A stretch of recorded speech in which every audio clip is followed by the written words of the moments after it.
অন্তর্বর্তীকালীন সরকারের প্রধান উপদেষ্টা অধ্যাপক ডক্টর মোহাম্মদ ইউনূস বলেছেন, ট্রাম্প একজন ব্যবসায়ী, আমরাও একজন ব্যবসায়ীকে অংশীদার চাই। যুক্তরাষ্ট্রের প্রখ্যাত টাইমস ম্যাগাজিনকে এক সাক্ষাৎকারে একথা বলেন ডক্টর ইউনূস। 21 নভেম্বর প্রকাশিত টাইম ম্যাগাজিনে নানা বিষয়ে মত প্রকাশ করেন ডক্টর ইউনূস। তিনি বলেছেন, আমাদের কিছু সংকট রয়েছে, সেখান থেকে উত্তরণের জন্য আমরা বিনামূল্যে অর্থ চাইছি না, একজন ব্যবসায়িক অংশীদার চাই। বাংলাদেশ ব্যবসার জন্য উর্বর রয়েছে। মার্কিন যুক্তরাষ্ট্রের নবনির্বাচিত প্রেসিডেন্ট ডোনাল্ড ট্রাম্প 31 অক্টোবর সামাজিক যোগাযোগ মাধ্যম এক্সে একটি পোস্টে বাংলাদেশ হিন্দু, খ্রিস্টান ও অন্যান্য সংখ্যালঘুদের বিরুদ্ধে সহিংসতার নিন্দা করেছিলেন। সেখানে বলা হয়, বাংলাদেশ একটি সম্পূর্ণ বিশৃঙ্খলার মধ্যে রয়েছে। টাইম ম্যাগাজিনের প্রতিবেদনে বলা হয়েছে, ডক্টর ইউনূস এ ব্যাপারে আত্মবিশ্বাসী যে তিনি ডোনাল্ড ট্রাম্পের সঙ্গে এ বিষয় নিয়ে কথা বলতে পারবেন।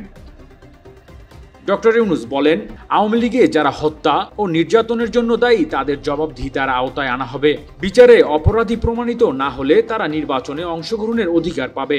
যারা অপরাধী নয় তারা নির্বাচনে অংশগ্রহণের জন্য অন্যদের মতোই স্বাধীন।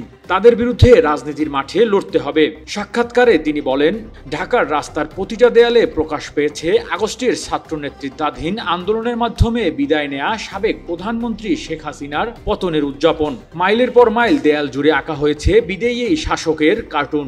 দেয়ালচিত্র নিয়ে টাইম ম্যাগাজিনকে প্রধান উপদেষ্টা বলেন, শব্দগুলো খুবই বিস্ফোরক। এই তরুণ মস্তিষ্কগুলো অনেক ভাবনা, উচ্চাকাঙ্ক্ষা ও আশা আকাঙ্ক্ষার ভরপুর। তারা তাদের ভবিষ্যৎকে এই চিত্রগুলোতে ফুটিয়ে তুলেছে। এটি বাংলাদেশের জন্য অনেক বড় অর্জন। এ সময় ডক্টর ইউনূস বলেন, আমাকে সরকারের দায়িত্ব নিতে বলার শুরুতে আমি তা এড়ানোর চেষ্টা করেছিলাম। আমি বলেছিলাম, কাউকে খুঁজে নাও, কিন্তু পরে বললাম, ঠিক আছে, তোমরা তোমাদের জীবন দিয়েছ, তোমার বন্ধুরাও তাদের জীবন দিয়েছে, তাই আমি আমার সেরাটা দেওয়ার চেষ্টা করব। প্রতিবেদনে বলা হয়, জুলাই আগস্টে আন্দোলন চলাকালীন বিক্ষোভকারী ও নিরাপত্তা বাহিনীর সংঘর্ষে 1,500-এরও বেশি মানুষ নিহত হয় এবং অনেকে আহত হয়েছে। এ ব্যাপারে প্রধান উপদেষ্টা বলেন, আগের সরকার সম্পূর্ণ নিপীড়নের পরিবেশ তৈরি করেছিল। হত্যা, গুম ও রাষ্ট্রীয় প্রতিষ্ঠানের ধ্বংস সাধন, এটি একটি ফ্যাসিবাদী শাসন ছিল। Desk report, metro TV.